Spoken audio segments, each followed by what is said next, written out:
Sometimes I wish my family could just die. I mean, I don't want them to. I don't want them to suffer at all. No broken bones, broken hearts, bad hair. I don't want them to ever have to wear Spanx. No boners in the middle of algebra. No breakups, breakdowns, Brokeback Mountain-style heartaches. I do want them to be normal, like kids in movies, who nap quietly in the back seat while their mother comes up with a breakthrough invention idea about decorating and selling shoes, like the millionaire mom who decided to add flowers to her kids' Crocs. Then there will be a little montage of me busily sketching and hot gluing and consulting with designers while wearing a white business suit, and everyone happily comes along for the ride. But I never get to that $1 million invention stage because I spend all of my energy trying to keep everyone from dying. It's like a lot of work trying to save people. It's a mad-eye, moody style of hypervigilance that makes me anxious and sleepless, and I think it might be easier to just get it over with. Like, come on, shoe, drop already so I can relax. You know, lounge around in black, eating casseroles. That's what I was thinking about when I learned that my classmate, Kala, had died. Just yesterday, we were twirling flags together with the marching band. Now she was dead, just like that. When someone called from Kaiser a minute later to tell me I needed another mammogram because the last one looked funny, I was like, oh my God, total Cala Flores foreshadowing. All this time I've been rehearsing everyone else's demise, so I'd be ready when things fell apart, and suddenly I was the one who was dying. I felt bad for my kids, because they're already pretty screwed having me for a mom.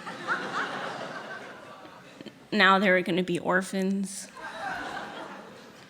I mean, my husband is still alive. But it's not like he would remember to feed them. He's great. He just does things differently, like parenting without the worry and guilt and sunscreen and hats and coats and vitamins and reading and the food. He makes the kids floss so they'll have nice teeth in their coffins when they die of overexposure and an all-fruit diet. After I'd finished planning my elaborate funeral rituals, I was thinking a Love Actually-style slideshow featuring a Sade soundtrack. I began to worry about leaving my husband all alone. Then I remembered the beautiful widow who'd moved in right across the street. She seemed like the kind of person who folds the laundry instead of moving around the house in piles until it gets all dirty again from the dog sleeping on it. I could be like the ghost version of Patrick Swayze and hook them up from the grave. I just needed to go on Craigslist first to look for a pottery wheel. Then I started thinking about all the good things about dying, how I'd never have to do our taxes, cook dinner, or empty a litter box ever again.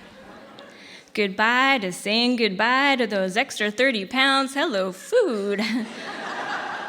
Mommy's dying and we are getting on a meal train.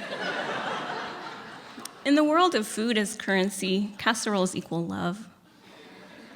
I got off the phone with Kaiser and knew instantly something was wrong. The left breast was kind of achy and way bigger than the right one. I'd never even noticed that before.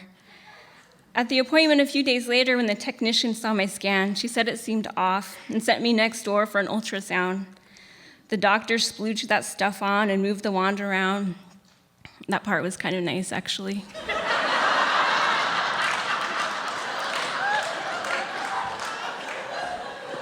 I had to crane my neck to look at the screen. Then I saw it, a shadowy figure, a face in my boob, like definitely a tooth. I had one of those tumors that had hair and teeth. It was like a little person, a twin. The twin I had always wanted. The twin that would have made me special. Right there at my breast. In my breast, a living, breathing being pulsing in my mammary area. The doctor looked at it and he looked at me, and he said, "You're fine, get dressed." Sorry? It looks okay. I wanted to ask him, but what about what the mammogram lady said, and why is this side so much bigger? That's just my normal? I could see all those casseroles like holograms floating through the air.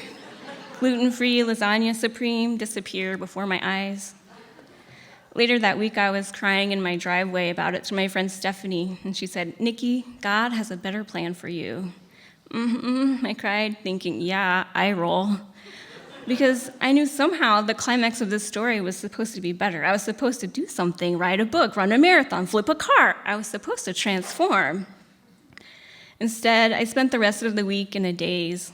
I got up, I waited a socially acceptable amount of time before going back to bed. I repeated. I functioned, sort of.